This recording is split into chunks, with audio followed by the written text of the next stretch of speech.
Welcome to this special feature on Leave a Legacy, a program in Southeast Michigan and Oakland County designed to help the residents and population of those areas understand the importance and impact of their charities through planned gifts.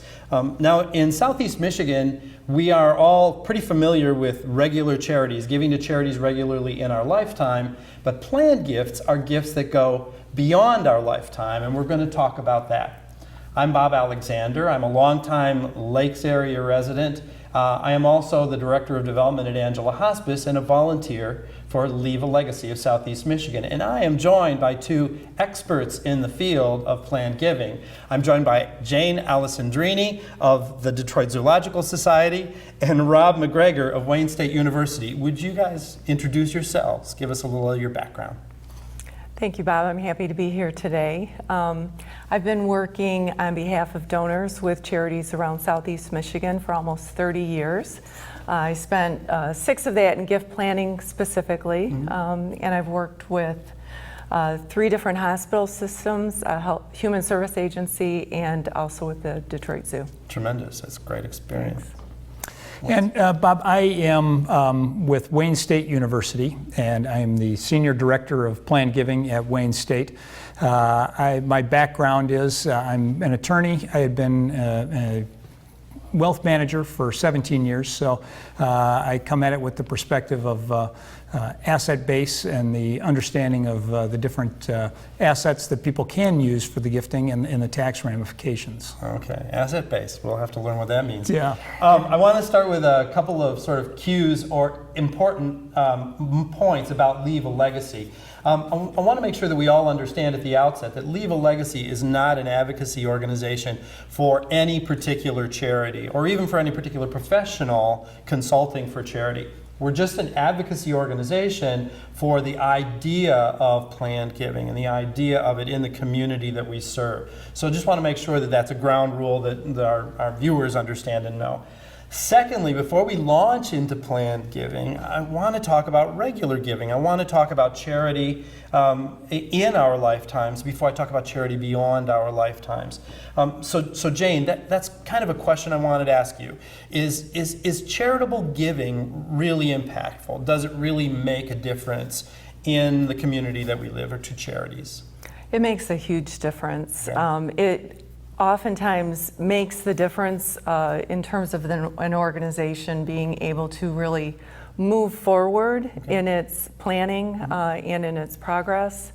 Hopefully most charities budget for their everyday expenses, for their staffing and their programs, but in many cases charitable giving really makes the difference for program expansions, for being able to serve more individuals, for creating new things that will help the community. So, okay, so you really feel it. I mean, you really do feel it in the community that we live in. Absolutely. So that's good news. It's good to know. And it's particularly good to know because, Robin, I'm going to ask you the same sort of an ancillary question to that, because in Michigan, if it's so impactful to organizations in the area that charitable giving is, by what measure do we in Southeast Michigan or in Michigan itself do that? By what measure do we support the community? Well, based on tax returns, statistically, we can see that roughly 82% of Michiganders make gifts. That's a big number, right? It's a very, very big number. Yeah. So in the United States, residents are very generous, and Michigan is certainly no exception to that. Okay. And as Jane pointed out, there are a lot of our favorite activities that would not occur were it not for the charity and the philanthropy of those who support these activities. Right. And it's very cool. And I think that we all have a language about charity. We all have an understanding about it. But I want to make sure that we understand to what degree that we really all share that principle, that responsibility. Well, that's a big number, 82%, you said, right? So Jane, talk about a little bit why that number is so high. I mean, what motivates people to give to that degree? I mean, 82% is a high number. It is. And I think really the bottom line is because people care. Okay. They care about their communities. Yeah. They care about others. each of us as individuals has a family member who may have been affected by a health crisis. As community members, there are cultural attractions that we might wish to support or visit. You know, people reach out with open hearts at the holidays as well. They'll pass the red kettle, and they're thinking about how much they've been blessed themselves. And oftentimes feel that it's their duty and perhaps even their privilege and their blessing to share that with others. Yeah, I think that's really interesting. It's something we all resonate with, right, in some form or another, as to what makes us want to give beyond ourselves. I mean, charitable giving is free will giving, right? There's not usually arm twisting, at least anything too physical going on. So that's a really important thing for us all to understand, that we're motivated by those emotional elements, those things are points of contact. Would you agree? Yeah, and I think that's a great point. Is, you know, so often people think about when they're doing their taxes. Well, great, I get this tax deduction, but you know, my experience is that it is the motivation of helping others, following your passion. It's not the tax ramifications.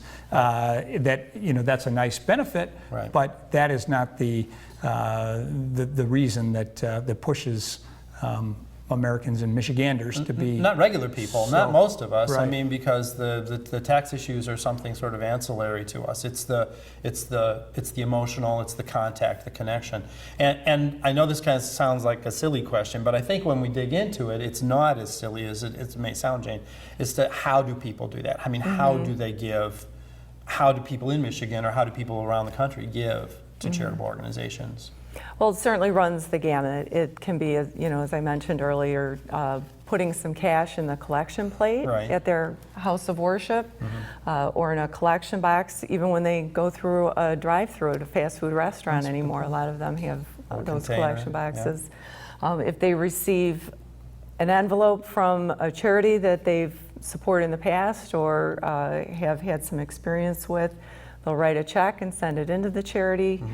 They may be looking for some more information about their community and end up visiting a website, make a gift on the website. The click. And people participate in events. They might go to have a nice time, learn a little bit more about the charity, and part of their ticket is a charitable gift as well. And more people are participating in pursuits like walks and runs, and those have really taken off in recent years because of the social media component. People will gather their friends and family members and enlist them to support those charities as well. Sure, and tweet about it and put it on all sorts of other, social media. Right. Well, and they don't. And people aren't always just giving financially, right? They're also giving of their time, as you said. That's right. You and I have talked about in the past. You know, and it can mean you spend an hour a week in an office stuffing envelopes. It might mean that you gather other coworkers or family members and take on a special one-time project at a charity, do some planting or some painting.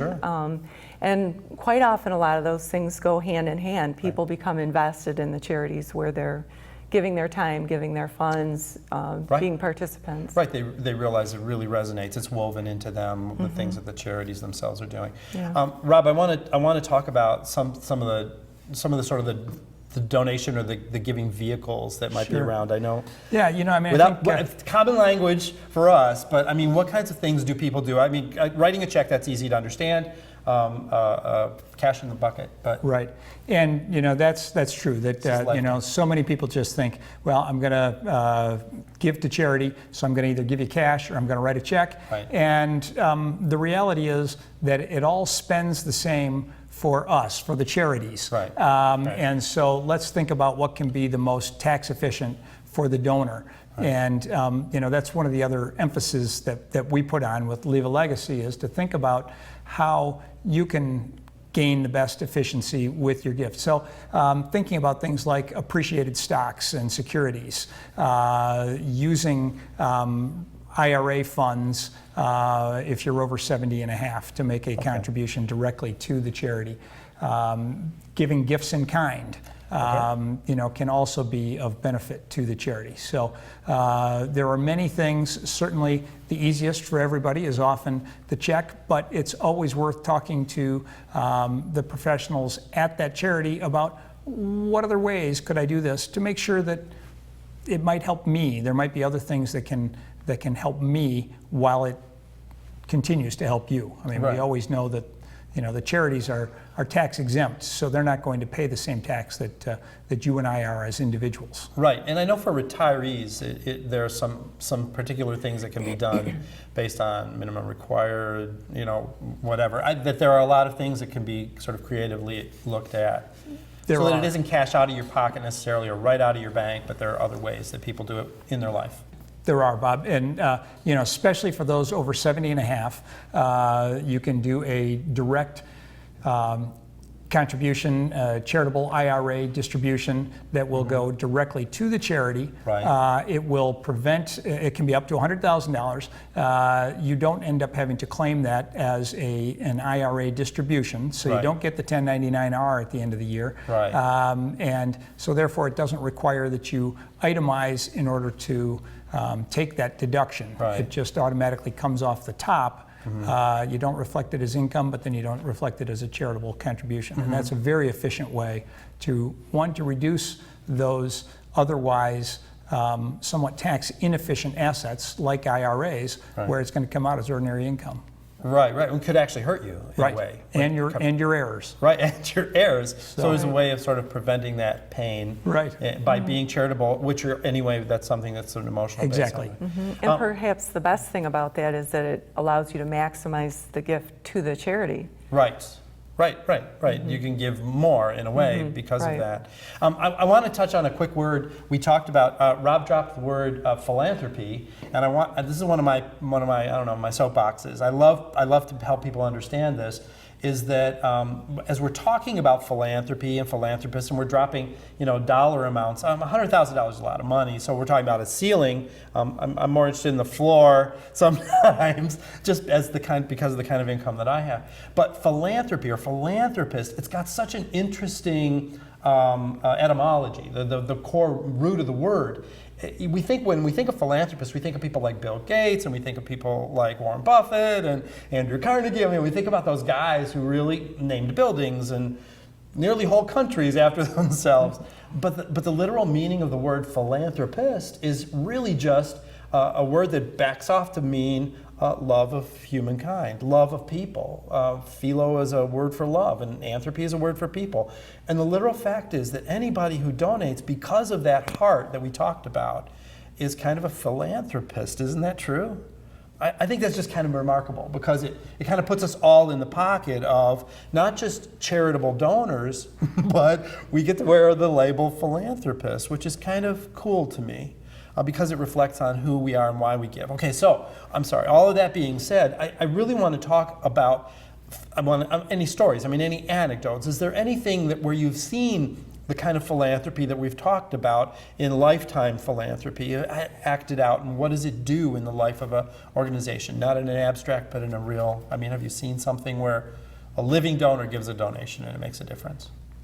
We experienced that quite a bit at the university, where we've got individuals who will give $100 a year every year for 30 years. And truly, that person is not a donor, they are a philanthropist. Right. So even though they don't consider themselves wealthy by any means, Right. Clearly they care, and they're there, committed to the organization, and care about the scholarships or whatever it is that they're going to be giving to. And it does have a huge impact when you can count on those dollars coming in each year. Right. Okay, then just tell me. It has a huge impact. What kind of an impact? I mean, what literally happens? Who is blessed? Who's benefited? What would emerge from something like that? Yeah.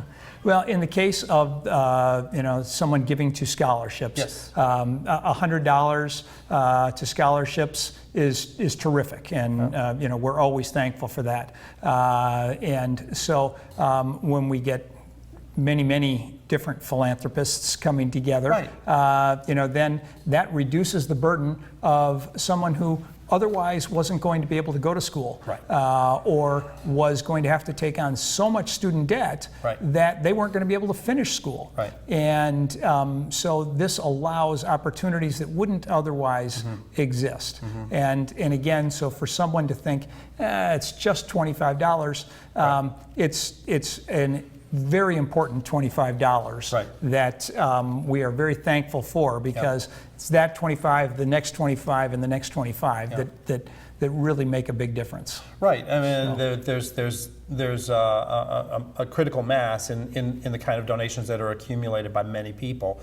I think that it's just that, though. As we start talking about donations and philanthropy and charity, it's sometimes you kind of like eyes glaze over and you start seeing, charts and lines and Excel charts and, columns and stuff. And I am really an advocate of looking beyond through that to the faces of the people who are literally affected by those donations. Like you say, people who would otherwise not even be able to get an education, people who otherwise would not be able to, or organizations like that are supported by the Zoological Society, that really it has a real bearing on little tiny lives in some way or another. Wouldn't you say so? Yes, and obviously when we receive charitable gifts at the zoo, there's an impact on the animals, and that's the first thing a lot of people think about. Yeah. It's money to feed the animals or to Right.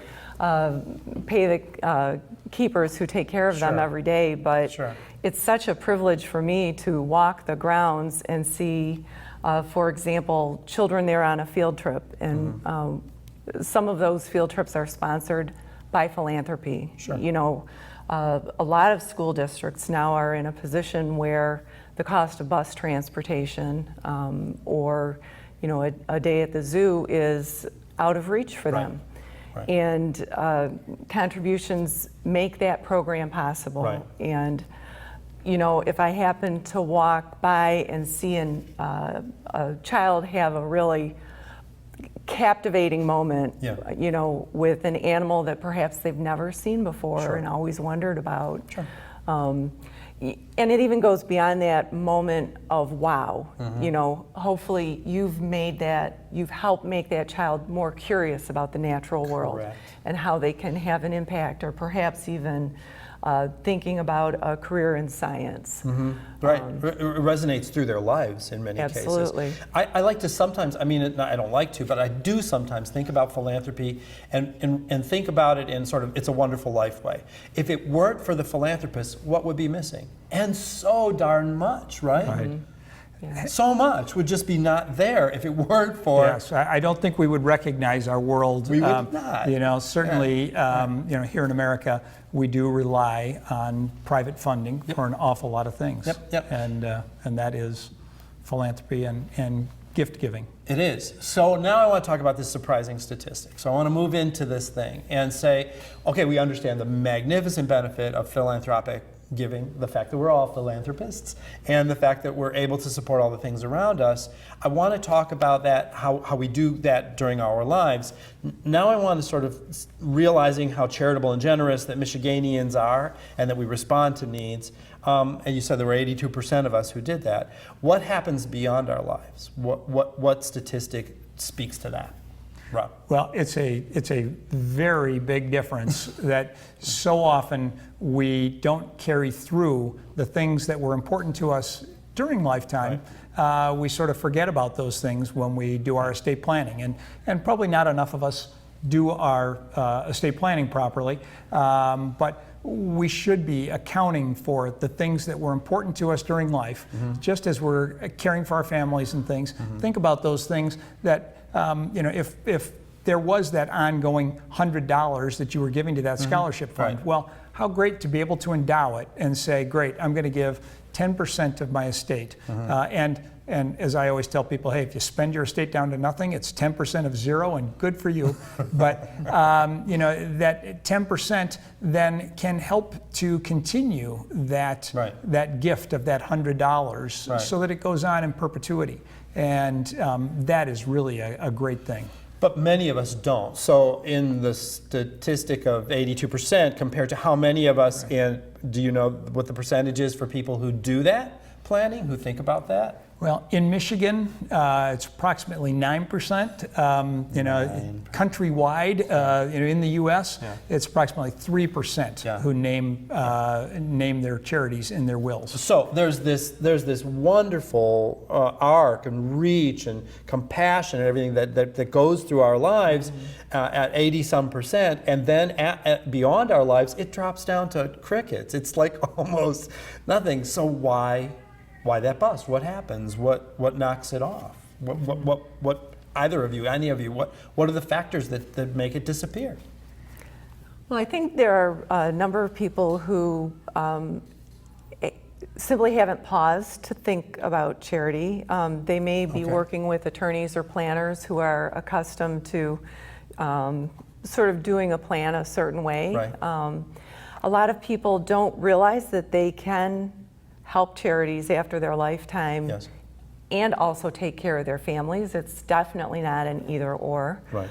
In fact, there are ways of making gifts that end up benefiting families even more, and we may go a little further into that later, but some people, as Rob mentioned, haven't planned at all. Okay.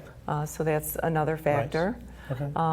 And for many people, they're just not sure how to start, where to start. Okay, so it's a big question marks. I mean, that's a barrier, you think, the unknown, the Yes. unknown? And I do think, as Jane said, I think the biggest thing is the education. People don't know if their attorney is not specifically asking, what charities do you want to include? Okay. And hopefully more and more attorneys are doing that, but they're not bringing up that, gee, I really want to take care of, and maybe it's my church, maybe it's my synagogue, maybe it's Leader Dogs, something like that. So we've just got to be educating people more and more on the fact that something to be thinking about. And so we know that we all get the mailers on a regular basis, and so you know what the current needs are and you know who you can write your check to. But we don't, as charities, we don't always hammer home, put us in your will. Right. Well, I mean, even if we do, that still sounds daunting. I don't know how many people kind of, for one thing, I work with a hospice, right? So I already know people don't like to think about that time. It's a daunting thought. It can be quite beautiful and wonderful, but they're just, you're not normally opening up, the mail at the end of the day and going like, let me think about after I'm dead. So it's just one of those things that does keep people at arm's length just by virtue of what it is. And I think that there is that element that you had mentioned earlier, Jane, where people go, okay, in my estate planning, if I am thinking about it, if I'm even thinking about estate planning, in my estate planning, I'm wanting to take care of my family. I'm wanting to take care of those folks. Well, how am I supposed to do both of those? My quick response to those folks is, you would do it the same way you're doing it now. You're taking care of your family now, and you're supporting charities and organizations or whatever it is that's near and dear to you, meaningful to you. You're able to achieve it now. You can likewise achieve it beyond your life, and that's kind of an aha, I think, for some people to realize that they can do those kinds of things. They can do both and, like you said, Jane. Right. And I like to present it as a natural extension of their involvement with certain charities during their lifetime. Okay. They can be making those annual gifts like Rob talked about. Right. They may be volunteers. It's a cultural organization. It might be a place that they visit every couple of months. Sure. And for something that has had great meaning to them during their lifetime, I would encourage people to think about how else they could express how meaningful it's been to them. Your will is your last word about what has been important to you during your lifetime. Sure. Right. I mean, it's a great opportunity to tell the people who love you to reaffirm to them what's been important to you. And that doesn't just include your family, it includes the organizations that you've loved in your life as well, that you support either with your time or your money or your prayers, your efforts of one form or another. How do people do that then? What are the vehicles? I mean, we talked about the vehicles for lifetime giving. So, Rob, what are the vehicles for beyond life giving? Sure. One of the things that people immediately come to is, well, when I go to my attorney and write my will or write my trust, I'll include my charities. You know, that's terrific, but it does require some future action. Another really easy way, as we were talking about, and Jane alluded to earlier and mentioned we'd come back around to it, the idea of naming the charities as a beneficiary within your IRA. Sure. And within IRAs or any qualified plans, insurance plans and things, you can name your charities as a percentage. So it's not that you still can't take care of your other loved ones. You know, I think you made a very good point, Bob. I mean, you know, this isn't about leaving family members out. This is about recognizing that these charities are important to you during your life. They are like your family. And so, you know, there are easy ways to do that, and that just requires something as simple as a beneficiary change form. So it doesn't require sitting down with your attorney, having to draft a new document, and that's a tax efficient gift, so that if you're going to give $100,000, if you're going to give $25,000, I'm sorry, I don't want to make it seem like it's only the Buffetts and things, Right. but you know, if you're going to give $10,000 or something, and you're going to give it anyway, better to use IRA funds, Yes. or charitable or qualified funds than to have it just come out of your checking account, Right. because those funds, if they go to your niece, nephew, or son, they're going to get taxed as ordinary Right. income. So they're only going to get 70 cents on it. Right. So you, like you said, you can maximize the donation. You can actually give a donation that doesn't have the tax Right. attached to it ahead of time.